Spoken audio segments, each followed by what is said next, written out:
I read this week that the most important part of a minister's sermon is the beginning and the end, and that the closer they are together, the better. I'll keep that in mind today. I'd like to start this week's truth lesson entitled, "The Spiritual Journey, Your Way Home," with a quote from the film, "Same Kind of Different as Me," which is based on the true story of a relationship and the healing of a very troubled, affluent couple and a homeless man. The homeless man said, "You know, we are all homeless. We are all finding our way back home." That quote about says it all for this month's theme, the spiritual journey. It really is all about finding our way back home. So what does home really mean? Have you ever really thought about that?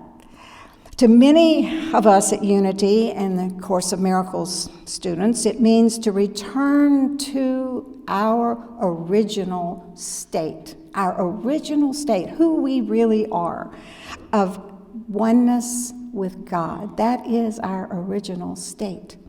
This is the state we were in before we got conditioned and kind of bruised by some of the unhealthy ideas that societies pass on to us. Power, money, cutthroat competition, every man for himself, survival of the fittest. You know what they are. Our original state, like when we were first born, little babies, is innocence. We've all looked in the face of a little baby. It's innocence and it's trust and it's love. We learn fear and doubt and guilt and suspicion and ego motives. We learn all that, and these things tend to bring out those manifestations in others too. It's just the way it works. And then that further reinforces them in us. The journey home is back to our inner divinity and back to appreciating others, all others on planet Earth's inner divinity that we were all born with.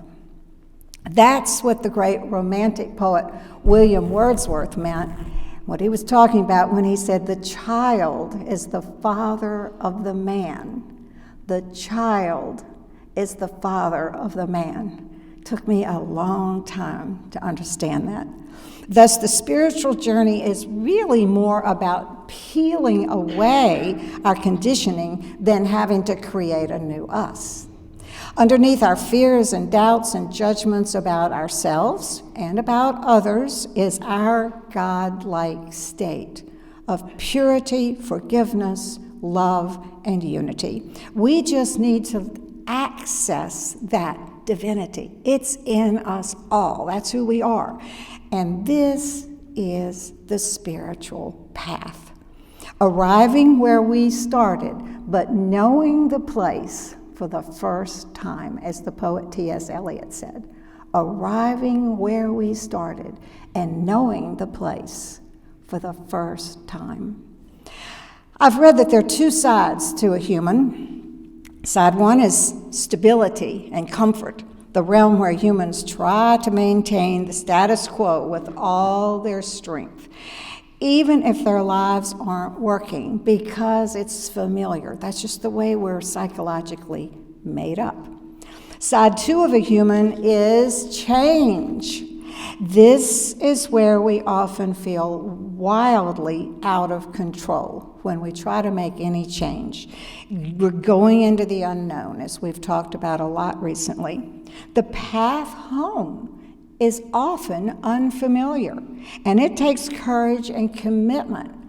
But it is, think about it, it's kind of ironic, though, that this change in us is really just getting us back to where we came from originally, our primordial state of innocence, trust, and love. We all fear change. Even spiritual centers and churches, believe me, they fear change too. I read about them all the time. They say they want to grow, but few people or even churches are willing to pay the price that it takes for change and growth and improvement. But on the spiritual journey, we really don't have to dread change because somehow we are always protected. God, however you understand that concept, is on our side. And every change, every inch further along the spiritual path makes your life better. The changing sights on the side of the road towards your spiritual growth may require us to open up to new understandings and to expand to new horizons and to have a change of heart especially. But we won't ever be given challenges that we can't handle. And we must remember that every step on the spiritual path means more peace, more joy, more abundance, and more of the ability to love unconditionally, to love all of God's children. We don't have to wait till we get all the way home for our lives to improve. Every little bit makes a difference for the better in our lives. So what brings you, all of us, to the spiritual path? And what is that path exactly? How do we navigate that path while on the journey home? First, what brings us to the spiritual path? Sometimes it's just an innate understanding that some people have that there is more to life than just the physical realm. There's a realization that there are higher realms than just this material one, more than just money and power and things, just stuff. Some people just realize innately that these things don't make them happy, that something is missing in their lives. Other people are led to the spiritual path by tragedy or suffering. When life is going smoothly, we sometimes really don't give much thought to a spiritual path. But when tragedy hits, we're ready for a change. Tragedy and suffering come in many forms, of course. Maybe a death or a divorce or financial problems, maybe depression or anger or fear or hurt. The biggest problem, though, is that often people don't face and deal with these problems, which, if faced squarely, can nudge them onto the spiritual path. They just try to escape from their suffering with alcohol or drugs or romantic relationships or busyness and the myriad distractions that seem to be available to us in the modern world. What brings us to the spiritual path, though, is often the very things that most people spend a lot of time and a lot of money trying to avoid. But with clear vision and facing our suffering head on, we are often pushed onto the spiritual path that will not only be an antidote for that suffering, but will also help us avoid more suffering and crises in the future. Thus, crisis and suffering lead many people to the spiritual path.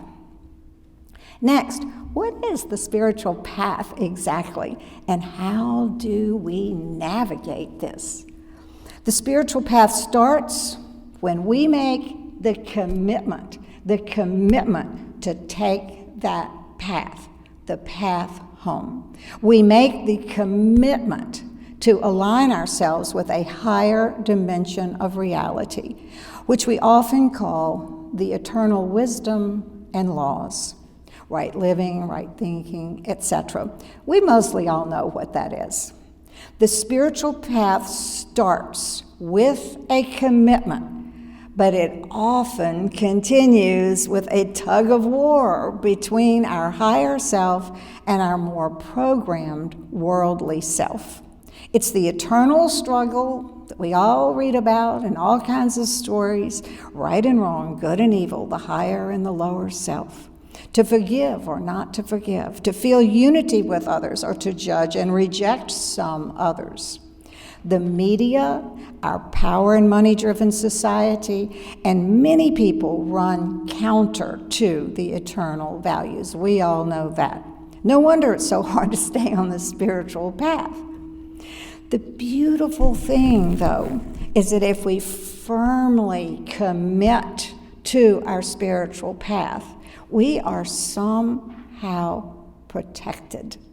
We may at times succumb to the world's values and end up with some bruises and some scars because of it, but our original commitment to that path seems to nudge us back on that track eventually. It just works that way.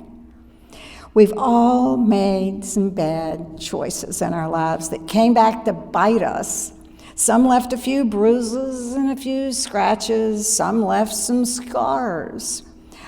But we were saved because we had at some point committed to the higher path. And as a result, something then reached out and showed us the way and set us back on that path. I read a story recently about a young Cajun boy. His name was Thibaut Bourgeois.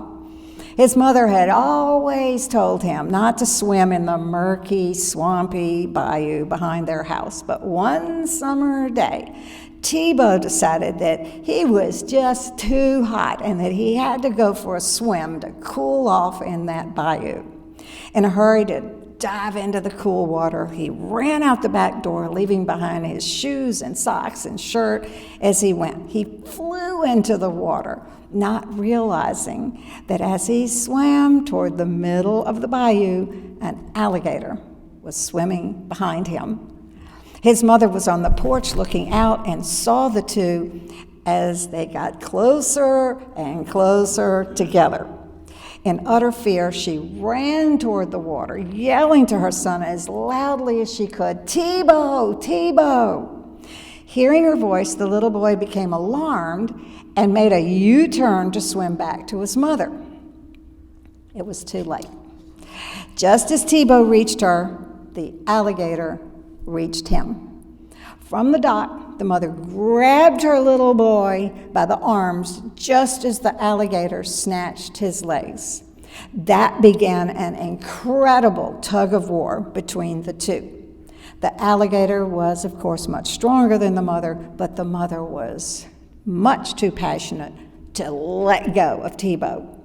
A shrimper happened to drive by, heard Mrs. Boudreaux's screams, and raced from his truck, took an aim, and shot the alligator. Remarkably, after weeks in the hospital, little Thibaut survived. His legs were extremely scarred by the vicious attack of the animal, and on his arms were deep scratches where his mother's fingernails had dug into Thibaut's flesh in her effort to hang on to her son, whom she loved. The newspaper reporter who interviewed the boy after the trauma asked if he would show him his scars. The little boy lifted his pant legs, and then with obvious pride, he said to the reporter, "But look at my arms. I have great scars on my arms, too. I have them because my mom wouldn't let go of me." The scriptures in all religions teach that God won't let go of us. If you have committed to God, you have become one of the chosen ones. All spiritual paths say that our commitment to that higher consciousness protects us. We may foolishly deviate from our path at times, and yes, we may end up with some scars, like little Thibaut, as a result. Some swimming holes and situations and states of consciousness in life are filled with peril, alligators that we have to deal with. But once we really commit to the spiritual path, we will be saved. That's what the whole Old Testament is about, and the equivalent of the Old Testament in all spiritual paths. Our mind and heart will remember at some point and reach out for us, like Mrs. Boudreau reached out for her son. Then we too will be like the prodigal son. We will return to our Father's feast and be welcome. The scars from the detours on the path may still be with us, but all is not lost. We are back from our detour and on the road home again. We have detours every day when we are judgmental, negative, unforgiving, fearful, lacking in integrity. But once we've made a sincere commitment to our spiritual path, we are never far from it. In the midst of our struggles with life's alligators, God is always there, holding on to us. Like Thibaut's mother, and often what seem like gashes or uncomfortable situations are really remnants of God getting us out of bad situations, like Mrs. Boudreau saving her impetuous son from the alligator. It's like we have some sort of fancy GPS system. We take a wrong turn now and then, but then it recalibrates automatically and leads us once again back on our track toward our destination from wherever we are. I remember, probably a lot of you do too, right after Hurricane Katrina, I used my phone GPS to get me around, even to familiar places, because there were so many streets that were closed, especially in the lakefront area. Do you all remember all that? You just couldn't get where you were going. There were dozens of detours and closed streets that my GPS didn't know about. Each time I took a strange detour, my GPS would get quiet and quit talking to me. We'd get very quiet and say, recalibrating. Y'all remember that? Donna, you're shaking your head, yes. You see, I'd committed to my destination, so the GPS would eventually recalibrate and get me back on track. And I would eventually arrive at my destination, albeit in a very circuitous way. So the first step on the spiritual path is to commit to it with all your heart and mind. Commit to the spiritual path. The second step on the spiritual path is to find ways to stay on the path so you won't have to deal with the scars of life and the detours. How do we stay on track? Prayer, meditation, affirmations, little personal rituals. I used to put tiger balm on my third eye because it tingled and kept reminding me of my goal all day. It doesn't matter what method you use, but what does matter is using outer reminders, because we are physical beings, I think, to help us remember our inner commitment. If you start each day with a prayer out loud, maybe the Lord's Prayer, and a formal dedication of your mind, body, and emotions, it helps recalibrate your soul to its goal. It helps recalibrate your soul to its goal. It activates your inner spiritual GPS system. That's why affirmations, preferably out loud, are so helpful. It's an exterior physical action that helps the inner us remember and realign with our goal. For example, I trust the Spirit within. Please repeat. I trust the Spirit within. Again, I trust the Spirit within. Little physical rituals serve the same purpose, Maybe lighting a candle in the morning and saying something like, I bring the light into my life today. I do this every single day, when I first wake up and again when I return from work. You might want to bow 3 times to a symbol that is meaningful to you, a cross, an angel, a sacred symbol. Taking your shower can be a baptism for purity. You're baptizing yourself. Your breakfast can serve as building your physical temple, like your cathedral that you're building. It's your physical ark, like Noah's Ark, to sail you through and above the troubled waters of the day and protect you from worldly influences.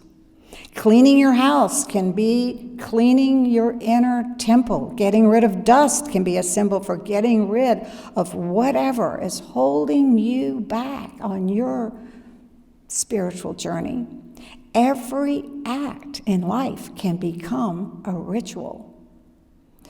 Your interaction with people can be an interaction with God.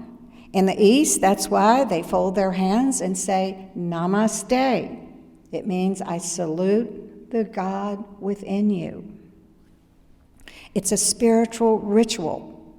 The outer has a huge influence on your inner consciousness. All this helps us stay on our spiritual path. It's like building our ark of life, just like Noah built his ark. It is making us into a vessel. Metaphysically, that's the meaning of Noah's Ark. We become a vessel that can sail through life to a new world, like Noah sailed in his ark. All these Bible and spiritual stories are about us.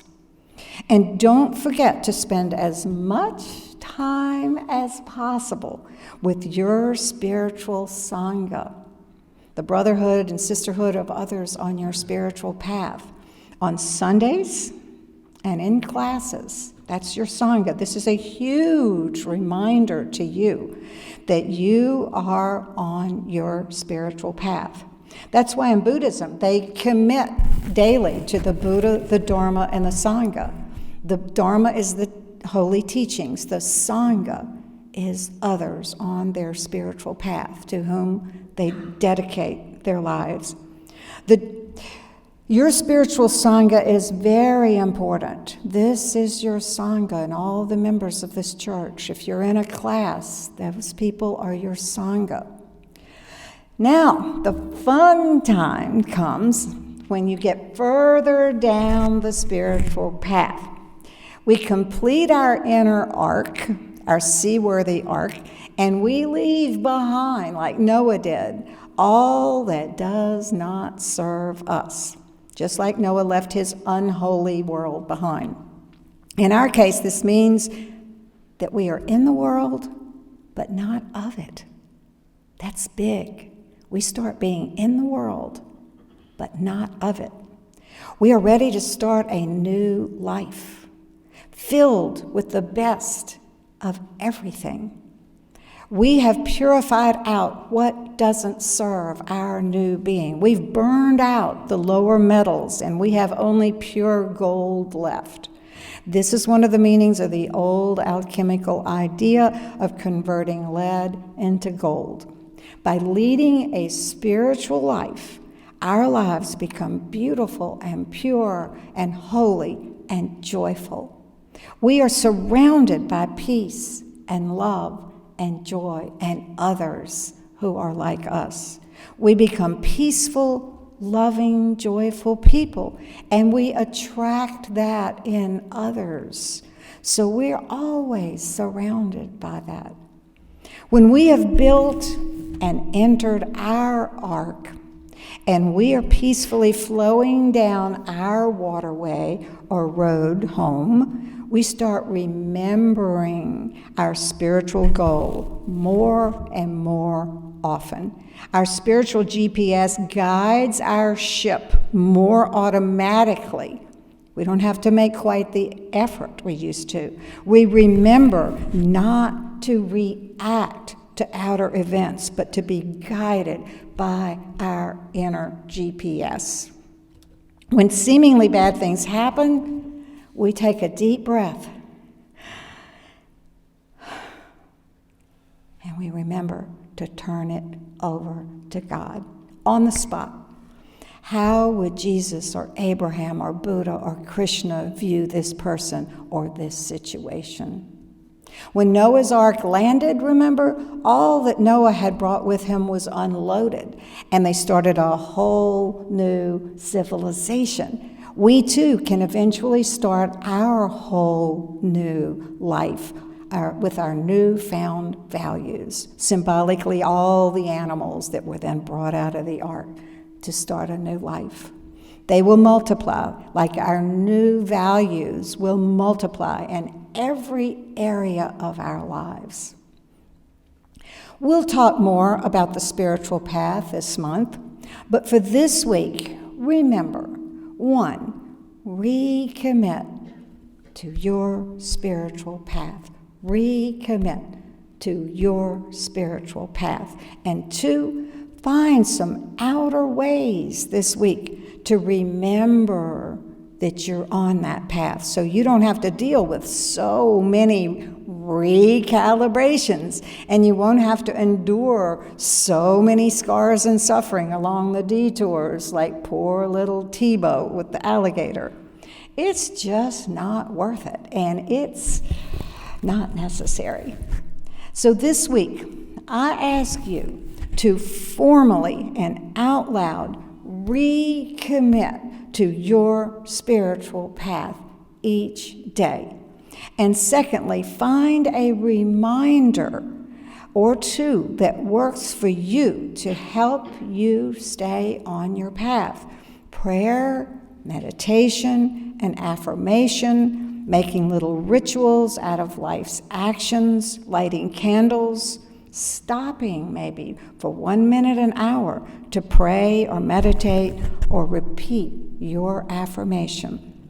Maybe start each day verbally, recommitting your mind, body, and emotions to your spiritual journey, to God. All these will help you activate your inner spiritual GPS system and guide you when you find yourself on a little detour or when life's alligators show up.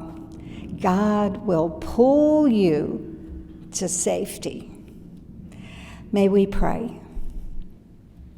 Dear God, hold on to me. Never let go.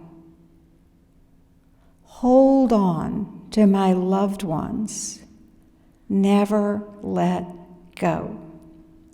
Turn us towards safe paths. Protect us. Make this day safe. And now say the following affirmation aloud. God has a hold on me. God has a hold on me. Again, God has a hold on me. And now that you have recommitted to your spiritual path for today, go out into the world knowing that you are on the spiritual journey home, and rest in peace.